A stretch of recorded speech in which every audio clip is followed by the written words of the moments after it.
சதமகமனநீலா சாருகல்காரகஸ்த ಸ್ತನಭರನಮಿತಾಂಗಿ ಸಾಂಧ್ರವಾತ್ಸಲ್ಯ ಸಿಂಧು ಅಲಕವಿನಿಖಿತಾಭಿಶ್ರಗ್ಭಿರಾಕೃಷ್ಟನಾಥ ವಿಲಸತು ಕೃತಿಗೋತ விஷ்ணு சித்தாத்மஜானகா. மாசானாம் மார்கசீர்ஷோகம்ன்ற இந்த மார்கழி மாதத்தில் ஆண்டாள் நாச்சியார் ஸ்ரீவில்லிபுத்தூரையே ஆயர்பாடியாக மாற்றிக்கொண்டு கண்ணனை நோக்கி பாவ நோன்புன்னு ஒரு நோன்பை நோக்கணும்னு ஆரம்பித்தவள் முதல் 5 பாசுரங்களில் தன்னுடைய நோன்பினுடைய விவரங்களை எல்லாம் சொல்ல 6வது பாசுரமான இன்றைய தின பாசுரத்திலேருந்து திருப்பாவையினுடைய 2வது பகுதின்னு நம்ம சொல்லணும். அதாவது 6லிருந்து 15 வரை 10 கோபிகைகளை தான் உறங்குபவர்களை எழுப்புவதாக அமையக்கூடிய ஒரு பகுதி. அது 10 பேரைத்தான் எழுப்பினாளான்னு கேட்க வேண்டாம். உதாரணத்துக்கு ஒரு 10 பேரை எழுப்புவதாக நம்ம கொள்ளலாம். ஏன்னா கூடியிருந்து குளிர்ந்துன்னு அவள் பூர்த்தி பண்ண போகிறா. அதில் 2வது பகுதியாக புள்ளும் சிலம்பினகான் அப்படின்ற உத்தமமான அந்த ஒரு பாசுரமானது ஆரம்பிக்கிறது.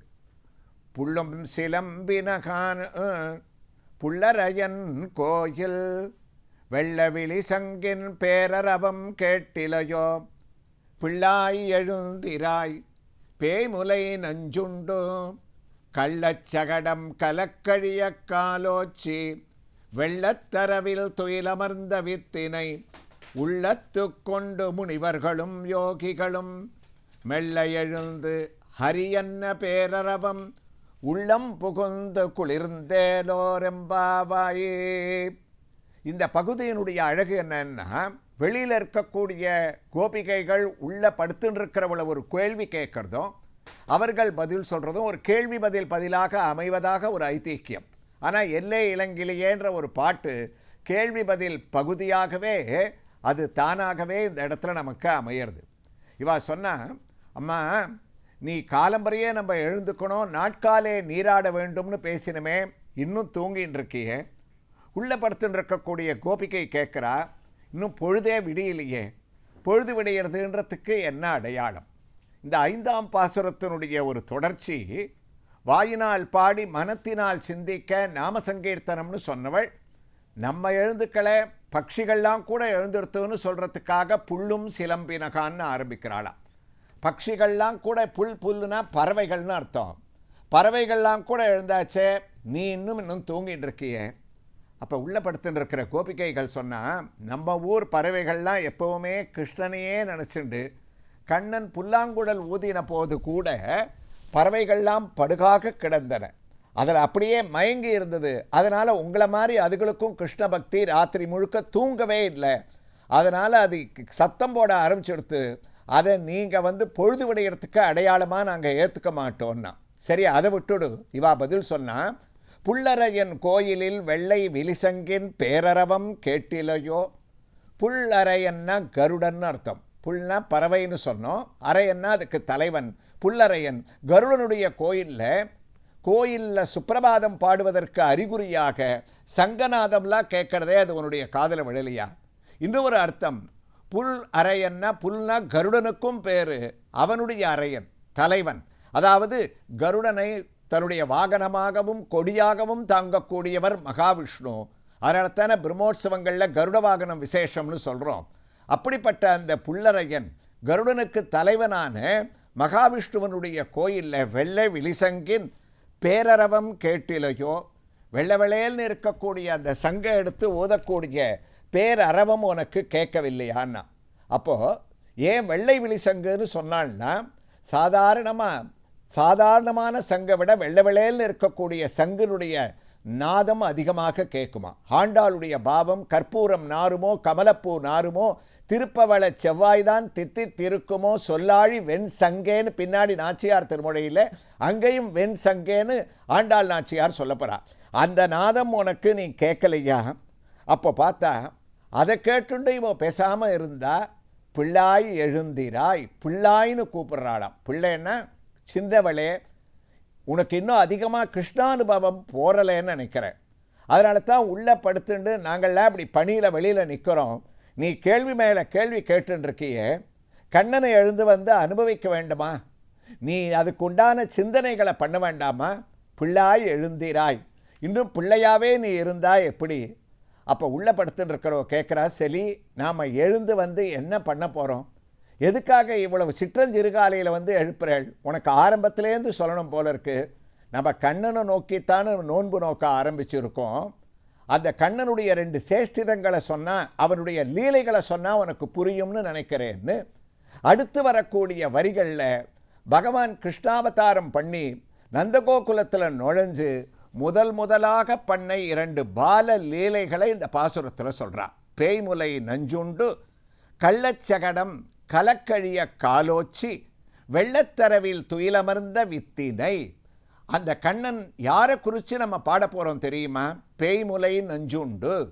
கிருஷ்ணன் போய் நந்தகோகுலத்தில் நுழைஞ்சு வளர ஆரம்பிக்கக்கூடிய சந்தர்ப்பத்தில் அவனுக்கு அவள் அப்பா அம்மா பேரே வைக்கலை. அதுக்குள்ளே கம்சனால் அனுப்பப்பட்ட பூத்தனைன்ற ராட்சசி தன்னை தேவதை மாதிரி மாற்றிண்டு வஞ்சியன நஞ்சியன வஞ்சமகள் வந்தாள்னு கம்பர் ராமாயணத்தில் சூர்பனகைக்கு சொன்ன மாதிரி வஞ்சகமான எண்ணத்தோட கண்ணனுக்கு பாலை கொடுக்கணும், பாலில் விஷத்தை கலந்து கொடுக்கணும், கண்ணனை அழிக்கணுன்ற எண்ணத்தோட அந்த பூத்தனையானவள் பிறங்கிய பேச்சு முலை சுவை துண்டிட்டு உறங்குவான் போலே கிடந்த இப்பிள்ளைனார் ஆழ்வார். அந்த ஒரு பாவத்தில் வரார். கிருஷ்ணன் என்ன பண்ணான்னா, அவசரே கலு தத்ர காச்சன விரஜபதே மதுரா கிருதிரங்கன தரல ஷட்பதலாலித குந்தல கபடபோத கதே நிகட்டம் கதா. கபடமான எண்ணத்தோட பூத்தனை வரா. உள்ள படுத்துன்னு இருக்கிறவன் கபட நாடக சூத்திரதாரி. 2 பேருக்கும் சங்கல்பம் ஒன்று தான். அவளுடைய சிந்தனை என்னென்னா, பூத்தனையோட சங்கல்பம் என்ன? கண்ணனுக்கு பாலை கொடுக்கணும், பாலில் விஷத்தை கொடுக்கணும், அவனுடைய பிராணனை வாங்கணும். உள்ள படுத்துட்டு இருக்கிற கண்ணனுடைய சங்கல்பம் என்ன? வர பூத்தனை கொடுக்குற பாலை சாப்பிடணும், விஷத்தையும் சாப்பிடணும், கூடவே அவள் பிராணனையும் சாப்பிடணும். 2 பேரும் ஒரே சங்கல்பத்தை வச்சுட்டு இருக்கச்சே கண்ணனை எடுத்து மடியில் விட்டுண்டா. அவளுடைய ஆக்கிருத்தி, அதாவது உருவம் நன்னா இருக்குது, ஆனால் கிருத்தி நன்னா இல்லை, அவளுடைய சிந்தனை நன்னா இல்லை.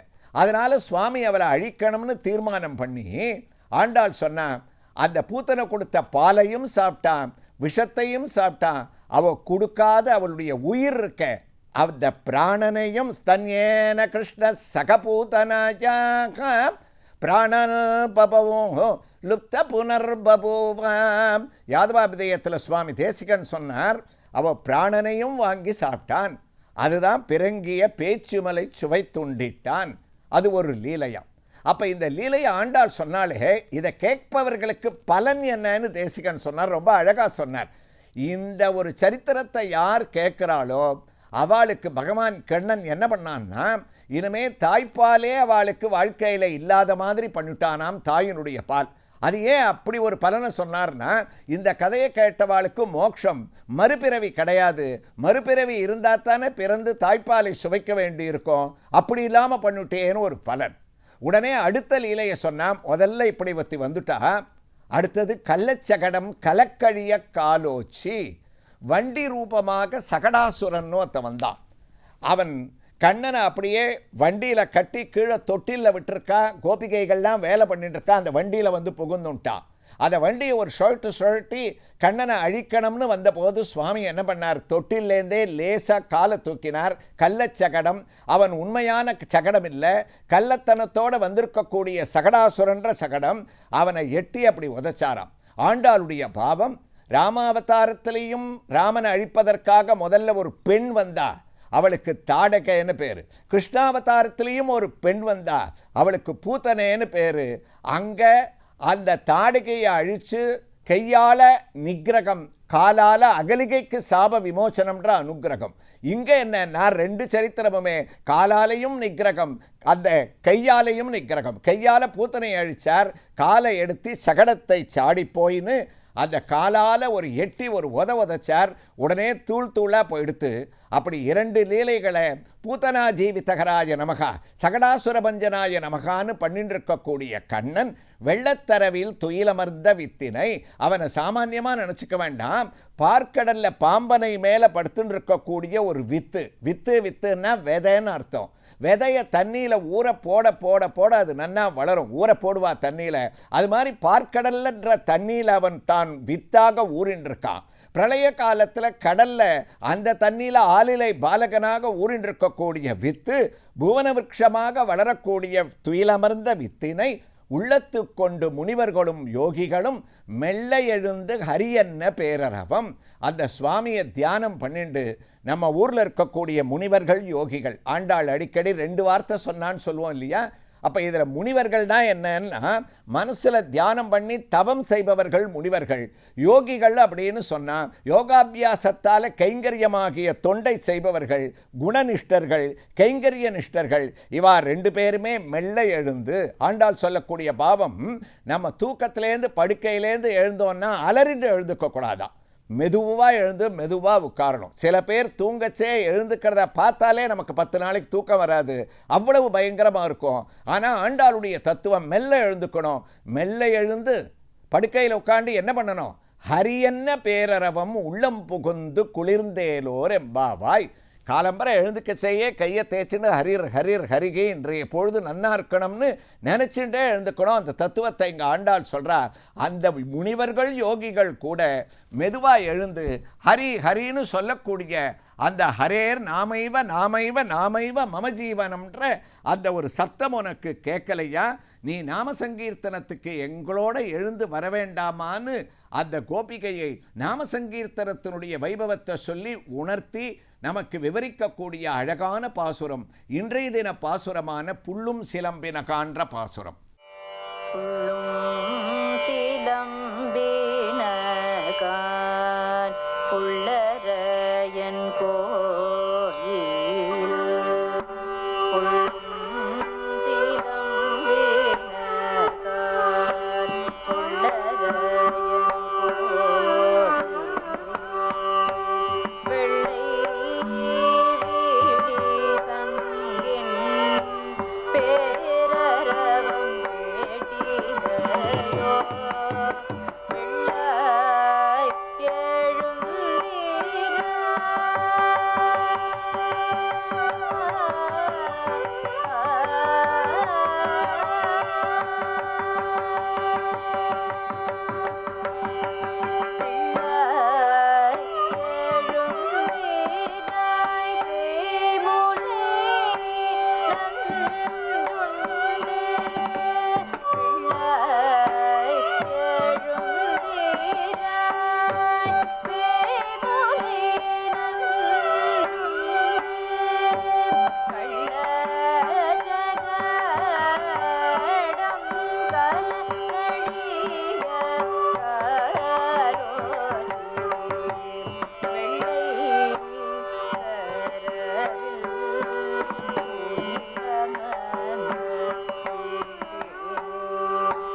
திருச்சிற்றம்பலம்.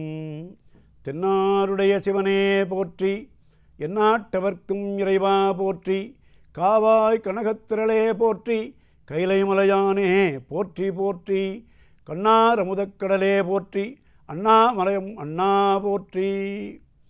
எல்லாம் வல்ல அண்ணாமலை பெருமான், திருவண்ணாமலை பெருமான் மாணிக்கவாசகரை அங்கே திருவம்பாவை பாடச் செய்த அருமையை ஒவ்வொரு நாளும் சிந்தித்து வருகின்றோம்.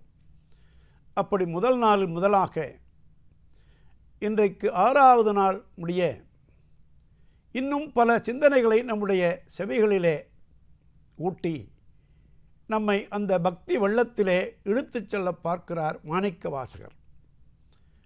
அந்த பக்தி வெள்ளத்திலே நாமும் நீந்தி விளையாடுவோம், அப்பொழுதுதான் பரமனருள் முழுமையாக வாய்க்கும் என்பதை இந்த பாடலில் 6வது பாடலிலே அருமையாக வெளிப்படுத்துகின்றார் மாணிக்கவாசகப் பெருமான். இறைவனது அருமையில் எளிய அழகை, அதாவது தேவர்களுக்கும் எளிமையாக அருமையாக காட்சி தராத இறைவன் எளிய அன்பிலே யாரெல்லாம் தம்மை எளிய அன்பினால் கூட ஆட்சி கொள்ளலாம் என்பதை மாணிக்கவாசகப் பெருமான் மிக மிக அழகாக இந்த பாடலிலே தெரிவித்து வருகிறார். ஆன்மாக்களை எழுப்புவது போல, உயிர்களை எழுப்புவது போல நம்மனோர்க்கு உணர்த்துகின்றார். மானே நின்னலை நாளை வந்துங்களை, மானே நின்னலை நாளை வந்துங்களை, மானே நின்னலை நாளை வந்துங்களை, நானே எழுப்புவன் என்றளும் நாணாமே, மானே நின்னலை நாளை வந்துங்களை, நானே எழுப்புவன் என்றளும் நாணாமே, போன திசை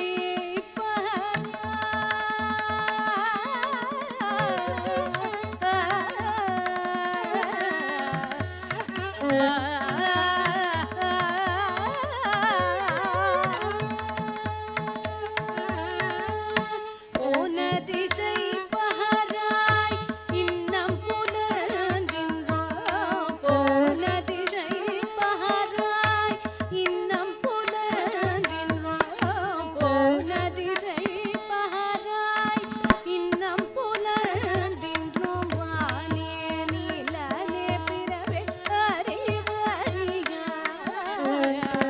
போன திசை பகராய் இன்னம் புலர்கின்றோம், வானே நீலனே பிறவே அறிவறியாய், தானே வந்தெம்மை தலையடித்தாற் கொண்டருணும், தானே வந்தெம்மை தலையடித்தாற் கொண்டருணும், பார்வர கழல் பாடி வந்தோர் புன்பாய் திறவாய், தானே வந்தெம்மை தலையடித்தாற் கொண்டருணும், வானவர் கழல் பாடி வந்தோர் புன்பாய் திறவாய், ஊனே உருகாய் உனக்கே,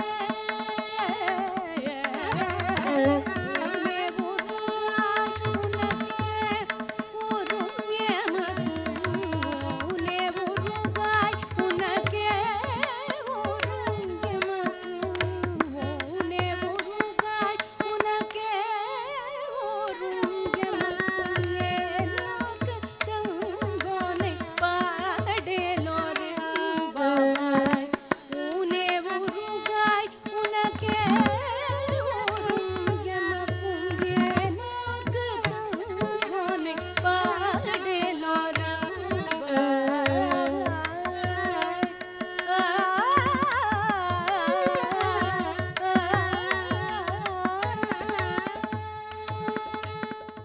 இந்த பாட்டிலே சிவபெருமான் மனம், மொழி, மெய் ஆகிய மூன்றாலும் தன்னை எளிமையில் வழிபாடு செய்யும் மெய்யன்பினரை வலிய வந்து அடிமையாக கொள்ளும் திறத்தை பாடி மகிழ்கின்றார் மாணிக்கவாசகர்.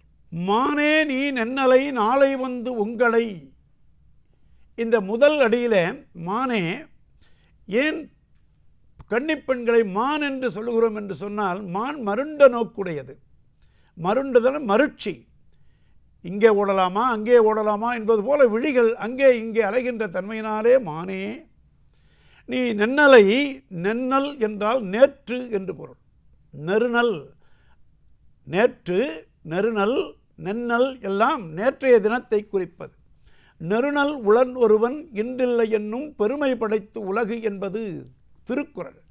அதைப்போல இருநிலனாய் தீயாகி நீருமாகி பாடலிலே நெருநலையாய் இன்றாகி நாளையாகி என்று வரும். அதைப்போல இங்கே நென்னலை, நேற்று என்ன சொன்னாய் நீ, என்னை நீங்கள் எழுப்ப வேண்டாம், நாளை நானே உங்களையெல்லாம் எழுப்பி நான் கூட்டிச் செல்கிறேன் என்று சொன்னாய். ஆனால் அந்த சொன்ன சொல் எங்கே போயிற்று? நானே எழுப்புவன் என்றலும் நானாமே புறக்கணித்து விட்டாயே. நான் சொல்வதை நான் சொன்னேன், நேற்று நீ கூறினாய் அல்லவா, எங்களை நீ எழுப்பி, நீயே எழுப்பி எங்களையெல்லாம் அழைத்துச் செல்கிறேன் என்று சொன்னாய் அல்லவா, அதை மறந்து விட்டாயே, புறக்கணித்து விட்டாயே. அந்த சொன்ன சொல் போன திசை போகிறாய். எந்த திக்கிலே சென்றது? எந்த திசையிலே நீ சொன்ன சொல் சென்றது? இன்னும் புலந்தின்றோ, இன்னும் புலனாமல் இருக்கிறதோ பொழுது நீ போன திசை பகராய். இன்னும் பகர்தல் என்றால் சொல்லுதல் என்று பொருள். சொல்லுதல் என்பதற்கே 64 சொற்கள் இருக்கின்றன. சொல்லுதல், கூறுதல், விளம்புதல், பகருதல், மொழிதல், இப்படியெல்லாம் வருகின்ற சொல் வளம் மிக்கது நம்முடைய செம்மொழித்தமிழ்.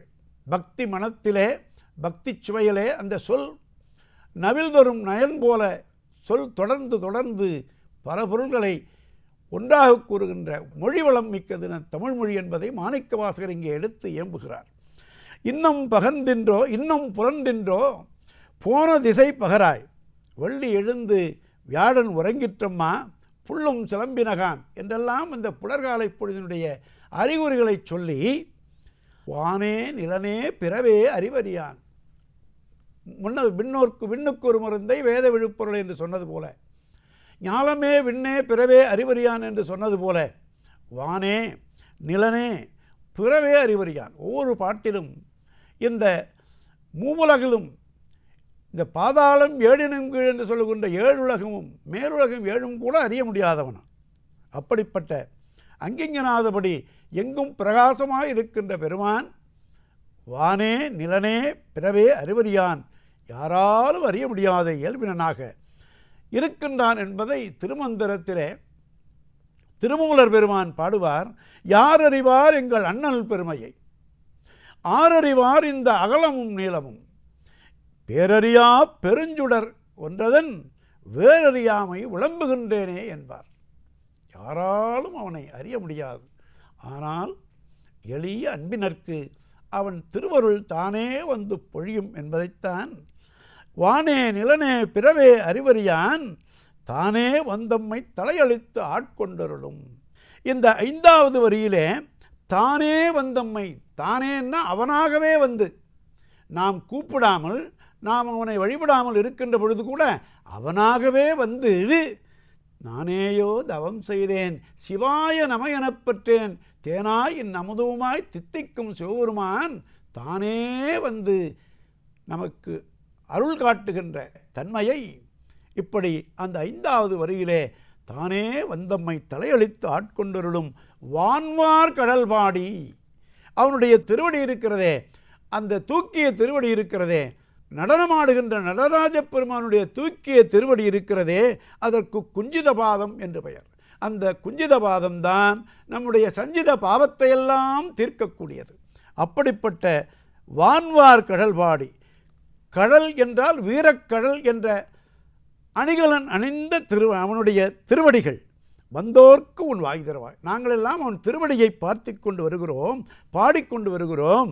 நீ அவர் எங்களுக்கு வாய் தராமல் இருக்கிறாயே, பாடம்மா, எழுந்து எங்களோடு பாடம்மா என்று சொல்வது போல அந்த வான்மார் கடல் பாடி சிந்திப்பரியன சிந்திப்பவர்க்கு சிறந்து செந்தேன் முந்திப் பொழிவன முக்தி கொடுப்பன மொய்த்து இருண்டு பந்தித்து நின்ற பழவினை தீர்ப்பன பாம்பு சுற்றி அந்திப்பிறையணிந்தாடும் ஐயாரன் அடித்தளமே என்று அப்பர் பெருமான் திருவையாற்றிலே பாடுவது போல அவனுடைய திருவடிகள் சிந்திப்பரியன. ஆனால் சிந்திக்க அறிய முடியாதவனாகிய அவன் திருவடியை சிந்திப்பவர்க்கு செந்தேன் முந்திப் பொழிவன. அவனுடைய திருவருளாகிய செந்தேனை முந்திப் பொழிகின்ற அருளுடையவன், மனமுடையவன் நம்முடைய அண்ணாமலை பெருமான். அதனாலே மாணிக்கவாசகப் பெருமான் அவனுடைய வான்வார் கடல்பாடி அவனுடைய திருவடியை பாடிச் செல்லுவோம். வா அம்மா ஊனே உருகாய், நீ உயிர் உருக வேண்டும், உன்னுடைய உடல் உருக வேண்டும், உன்னுடைய உடல் உருக வேண்டும். அப்படி எதுவும் உருகாமல் உள்ளம் உருக, உடல் உருக, உயிர் உருக நீ அவனை பாட வேண்டும் அல்லவா? வா அம்மா, உனக்கே அந்த உருகுகின்ற தன்மை உனக்கே உறும். எமக்கும் ஏனோக்கும், எங்களுக்கும் உனக்கும் நம்முடைய எல்லாருக்கும் கோனாக இருக்கின்ற, தலைவனாக இருக்கின்ற, அரசனாக இருக்கின்ற அந்த பெருமானை வானாகி மண்ணாகி வழியாகி ஒளியாகி ஊனாகி உயிராகி உண்மையுமாய் இன்மையுமாய் கோனாகி யான் எனதென்று அவரவரை கூத்தாட்டு வானாகி நின்றாயை என் சொல்லி வாழ்த்துவனே என்று மாணிக்க வாசகரே இன்னொரு இடத்தில் பாடுவது போல இந்த வான்வார் கடல்பாடி அவன் திருவருளை பெறுவோம் என்பதை மாணிக்க வரிகளாக மாணிக்கவாசக பெருமான் திருவண்ணாமலையிலே அருளிய பாடல் இந்த புலர்காலை பொழுதிலே என்னுடைய வைகறை விடியலிலே நம்முடைய மனத்தில் அருமையாக பதிகிறது. நாளையும் சிந்திப்போம். திருச்சிற்றம்பலம்.